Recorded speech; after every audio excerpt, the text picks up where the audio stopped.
Okay, welcome to my RealAir Duke. We're at Plockton, UK10 in Rossshire in Scotland, and I just thought I'd run through one or two switches on the Duke's electrical panel and then take her up for a flight before tea. As you can see, it's getting dark now, and it's forecast high winds and rain tomorrow, so we'll do some flying today. Anyway, on with the tutorial on the switches. Start with the electrical switch panel. The inverter switch is located underneath the avionics power label on the left. There's three positions: off, standby inverter, and main inverter. The job of the inverters is to convert DC current from the batteries and generators into AC current. The inverter must be switched on for certain avionics to function, specifically attitude indicators, the autopilot, and various anti-icing heaters. Warning test light self-explanatory, just to test everything's working. The de-ice switch panel are located to the left below the pilot's main panel, so we'll just remove the column so that we get a better view. We'll also have a little bit of illumination so we can see what we're doing. Hopefully the batteries will last long enough. Left W shield, left windshield, switches the left windshield de-icing heater on and off. FSX doesn't model any windshield icing or de-icing functionality, so this switch hasn't got any function. However, turning this switch on will increase the load on the generators. I'll start the engines and demonstrate those.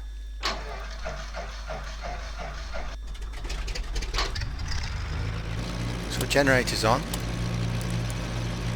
Windshield de-ice. Watch the left and right generator load just above the propeller levers. I'll do that again. Windshield on, windshield ice off. So you have to imagine it works and just be happy with the drop-in load. There's just no graphic modelling on the windscreen itself. Underneath the left windshield de-ice we have the fuel vent left and right. Simply put, vent systems are employed on aircraft to perform fuel system pressure equalization and allow the safe management of air and fuel quantities and pressure within the fuel tanks. So it's a good idea to use the fuel vents prior to descent, during descent, and also to use the fuel vents as we're using fuel on a fairly long journey. I've no idea whether this is modelled in the new version, but certainly in the original version I think fuel vents did have some effect on fuel usage. Speaking of fuel usage, we have of course means of cross-feeding, left tank, right tank. We can also switch the fuel flow off, which is a direct cut-off.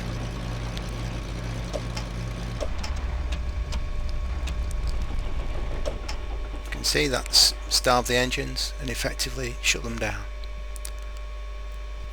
So back to the switches. Pitot left heat, fully functional, standard FSX gauge, does function in ice. You will lose airspeed if you've not got the Pitot heat on.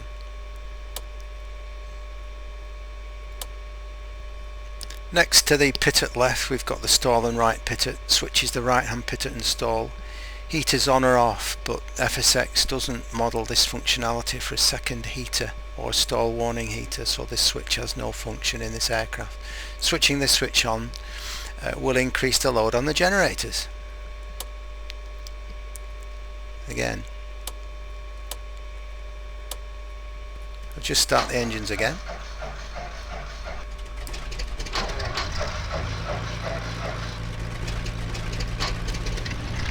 Stall right Pitot produces a load, as you can see. Left generator, right generator, off, on, off. Surface one cycle, manual or one cycle. This switch activates the rubber de-icing boots that are located on the leading edges of the wings and stabilizers. Again, in FSX, switching to one cycle or manual will activate the de-icing boots. In real life it's more complicated than that, but in FSX we only have one system, that's either on or off. Again we can see a load placed on the generator. Surface on manual we have no load, 1 cycle, a spike in the load, off, no load, manual, load, off, no load, 1 cycle, a load. Since there's no graphical visual representation of ice on the wings, as there is in other aircraft models, we've no means of testing this other than to add a proprietary ice switch add-on freeware download, which will tell us if we have ice, and then subsequent use of our de-ice systems should remove the indication of ice from the ice indicator. Would be nice if it was modelled visually graphically on the wing surface. So otherwise we've no means of testing its functionality. Pilot air, the switch functions, but it has no function in this sim. Defrost air, likewise. Pushes and pulls, nice sound, but no function within the sim. Panel lights and cockpit lights redone in the version 2. Panel lights, now you have illumination of the panel as well as the dials. Cockpit lights, just a soft glow from the overhead. Work both day and night. Gyro press GA pilot - co-pilot. In the real aircraft, the Duke's equipped with dual regulators installed in the instrument pressure system. When the pilot sets the pilot gyro pressure gauge, it indicates the pressure on the pilot side, and likewise when set to co-pilot it will indicate the pressure on the co-pilot's indicator regulator correction. But of course it's not functional in FS10 because it doesn't simulate complex pressure management. I'll have to look elsewhere for that. Going back to the surface de-ice, the boots pneumatically operated of course, and we have a pneumatic pressure gauge to the right of the gyro pressure inches of mercury gauge. Observe it when we go 1 cycle, going up to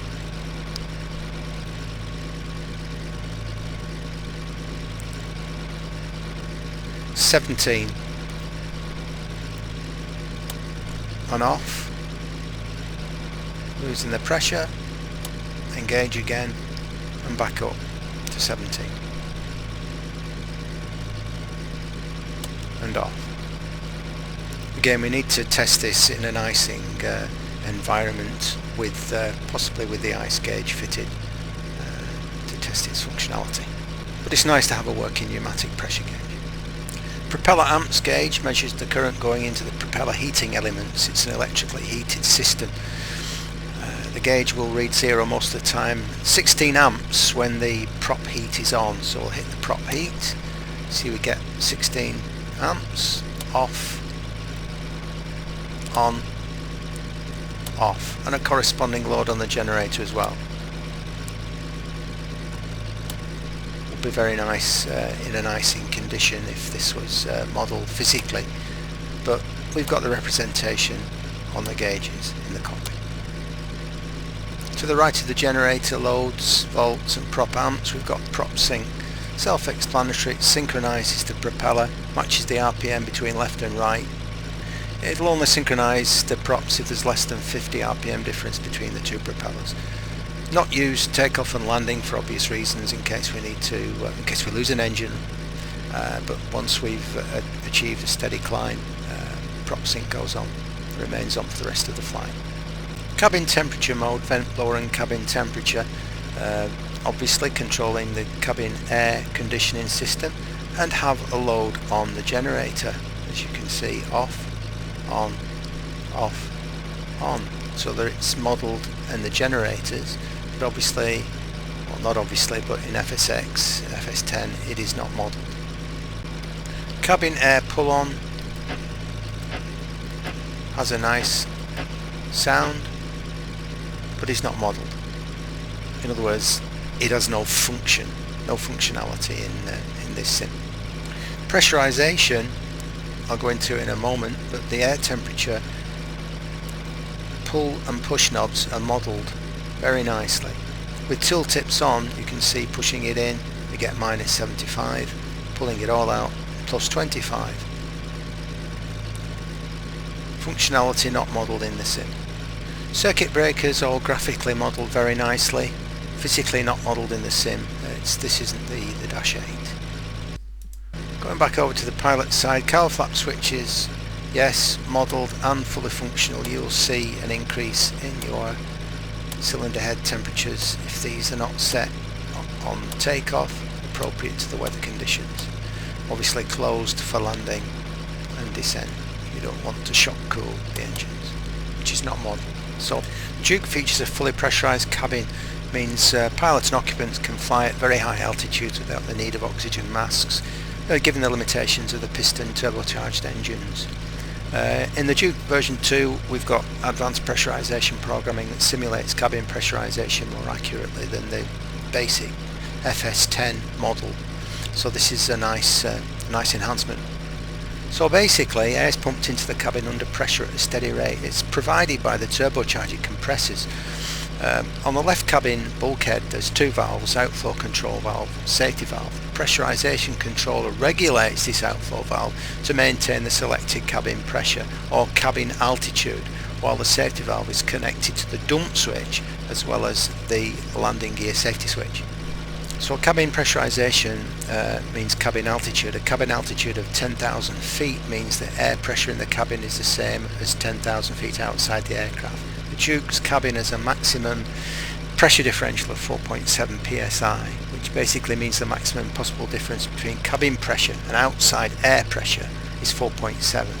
In practical terms, this means the Duke can maintain a cabin pressure of, while flying at 10,000 feet, of 0 feet at sea level.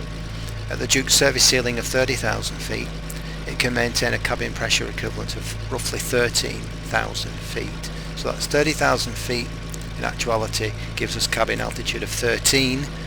10,000 feet gives us a cabin altitude of 0. So looking closely at the gauge, you can see with an outer scale and an inner scale. The outer scale is the cabin altitude, the inner scale is the actual aircraft altitude. So for example, 20,000 feet aircraft altitude will give us 7,000 feet cabin altitude. The pressure rate can be adjusted here, again with tooltips on. You can see that straight up we've got 500 feet per minute, fully to the left, deflected down, 0, and the maximum 2,000 feet a minute. To the right of the cabin controller selector we've got the actual current cabin altitude, which at the moment is 8 feet, looking at the tooltips gauge there, whether you can read that on fraps, but the differential pressure is minus 0.39 pounds per square inch. So we're basically at sea level. The big red levers are the pressurization air shutoff levers. These are two pressurization levers. The left lever, left engine, right lever, right engine. So in use before takeoff, set the altitude selected to the desired cabin altitude on the outer scale, or the planned cruising altitude on the inner scale, plus 500 feet. Before descending, the outer scale should be set to the field elevation plus 500 feet. Use the rate control to adjust how quickly the cabin pressure increases or decreases. If the cabin differential pressure reaches maximum and the aircraft is still climbing, the cabin altitude will climb with the aircraft altitude. When the cabin altitude goes over 10,000 feet, an annunciator labelled cabin altitude will come on the main panel. So on the warning lights, it's the bottom light. You can see there, cabin halt. Not a good sign if that comes on, because basically you're going to need some oxygen.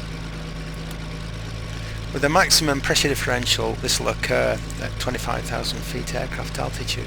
The maximum rate at which the cabin can pressurise is, as I've mentioned before, 2,000 feet a minute. Good idea to set the cabin rate as low as practical so you don't suffer ear discomfort. So the pressurisation shut-off levers, the big red handles, should be in if you close one of the shut-off levers, the maximum rate at which the cabin can pressurise is reduced to 1200 feet per minute from 2000 maximum. Likewise, if one engine is shut down, the maximum rate cabin can pressurise is reduced to 1200. If both engines are shut down, you have a catastrophic failure of both engines, the cabin will slowly depressurise at a rate of 200 feet per minute. As pressurised air slowly leaks from the cabin into the atmosphere. If you land while the cabin is pressurised, a switch that's connected to the landing gear suspension struts will automatically open the cabin pressure dump valve, depressurising the cabin. This avoids problems that could be associated with opening the cabin door when the cabin is pressurised, but you should plan your flight so the cabin is depressurised sometime before landing. For those without a multi-throttle setup system, if you right click the mouse you can operate each of the throttle controls separately. Likewise propeller controls, and likewise mixture controls. That's right clicking. Left clicking operates them both, which doesn't present a problem. Sun visors, which actually are sun visors, beautifully modelled, work a treat as demonstrated in the previous videos. Armrest that creep,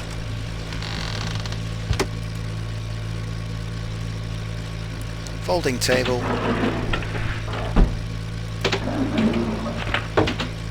if you have the Reality XP Garmin 530 as I have, it is modelled with this aircraft and functions absolutely spot on.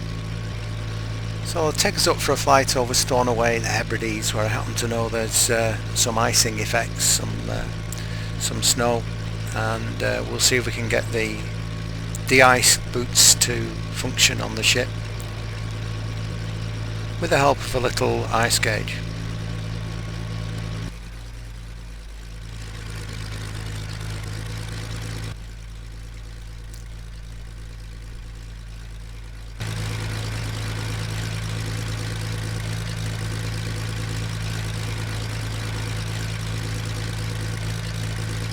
This is Plockton, of course, UK10 FDX, Nordics.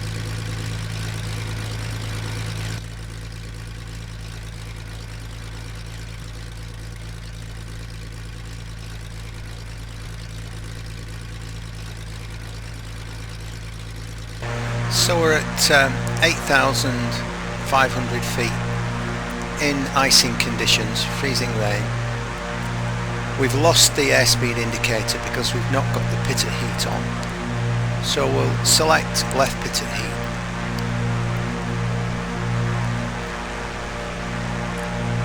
And we should see the airspeed come back on as the ice melts from the pitot.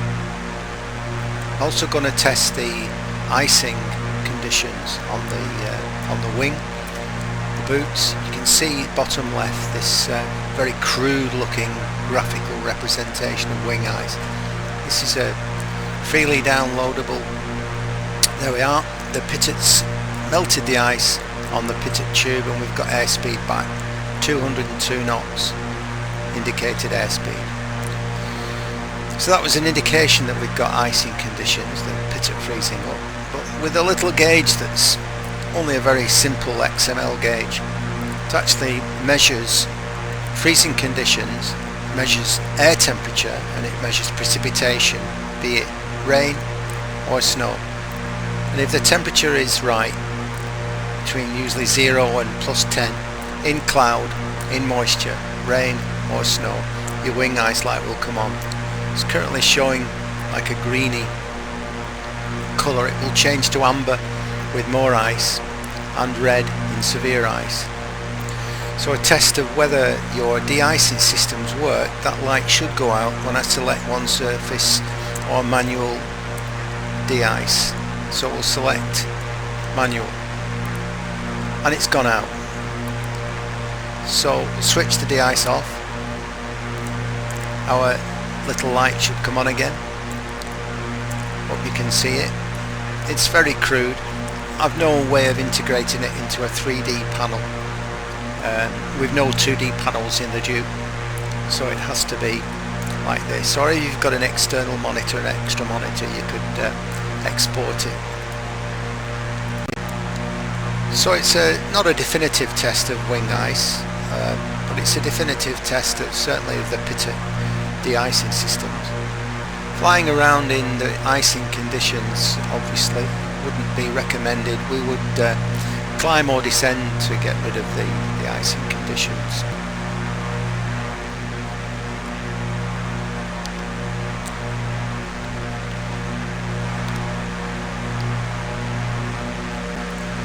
So let's try the second method. Let's descend out of the icing conditions, the warmer air. See if the wing ice light will go out. We've still got the surface de-ice on. It just doesn't seem to be having any effect on this particular gauge. And we've no means of measuring it from aircraft handling. I can't determine that there's any difference at all in the handling with ice. Or not. Interestingly, we've got some nice overspeed buffet coming on now.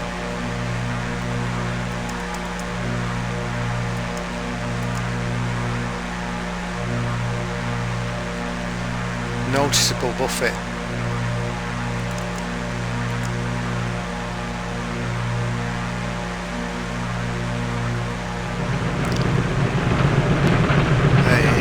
And the wing ice has gone out, it's come back on, gone out again. So we've descended below the icing conditions and we've lost the wing ice line. So that's another little test. Whether it's definitive enough or not is to you to decide. Air temperature down here tells us that we're at +8 centigrade, enough for the parameters of the ice gauge to tell us that we've lost the icing condition. Getting intermittent icing. Technically, if I switch the de-icer off, this should go amber and red if it becomes severe. So wing ice encountered again at 9,400 feet, temperature -18 centigrade in precipitation. De-ice on, lose the wing ice line. De-ice off,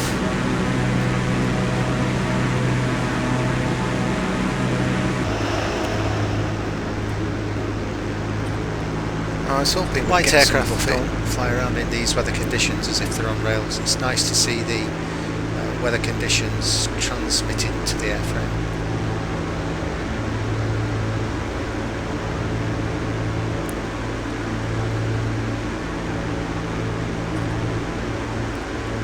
See the VSI going up and down. Got some nice turbulence in this cloud, and the wing ice now gone amber. Turbulence and wing ice are conspiring to give us quite a rough ride. We've got the surface de-ice on.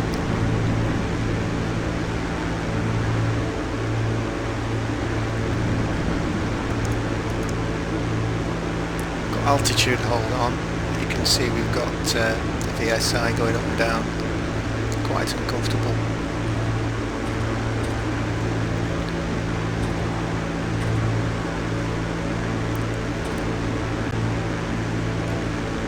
And now we've got wing ice red warning, so that is quite severe.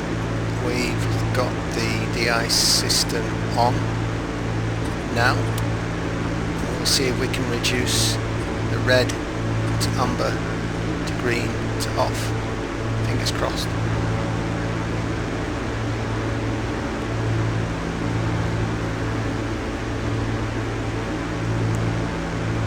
To remain within the geographical area of this weather condition.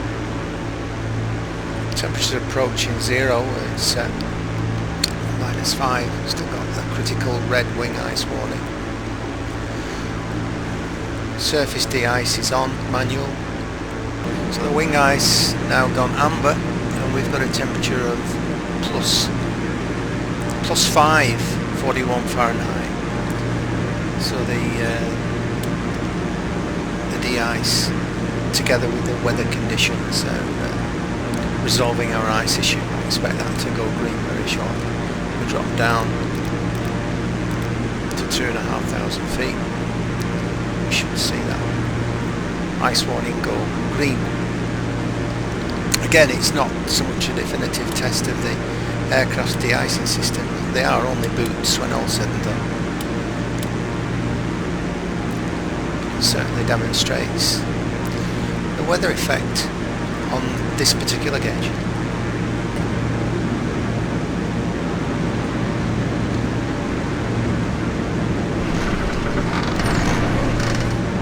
That's what we like, a bit of turbulence.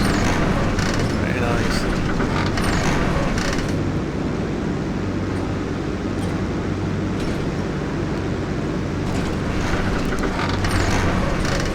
I'm going to do something that's very naughty and I wouldn't do on my own aircraft, but I'm going to drop the flaps at this speed and you can hear and see the result. Have a look at this.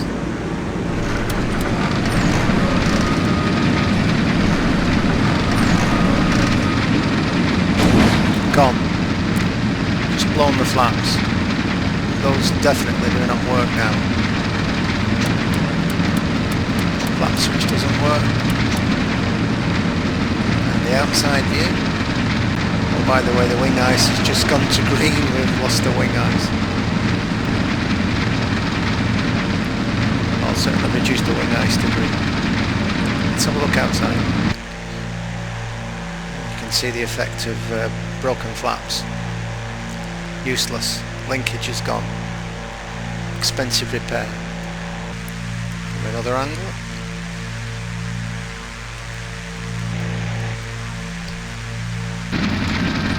So I hope you've enjoyed the test of the icing systems, weather conditions, and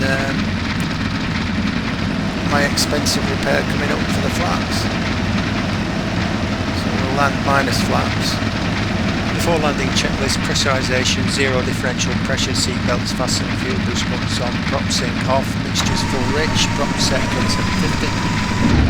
Gear down. Airspeed, established landing approach speed of VREFs 95. With a crosswind component of 8 knots.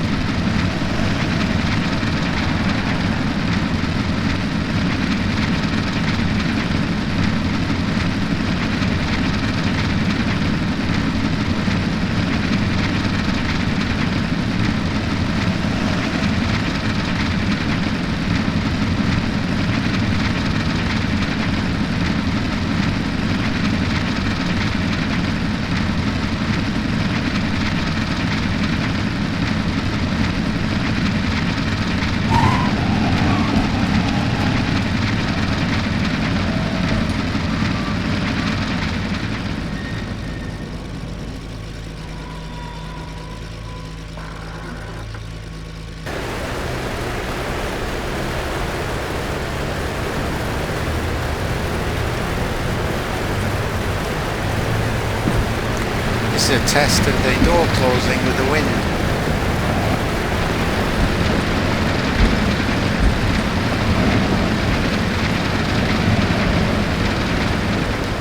And opening again as we slow down.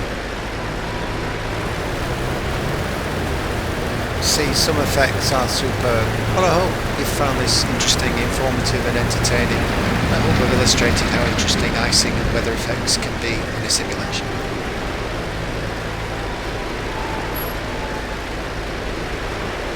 Thanks for watching. Safe flying, bye for now.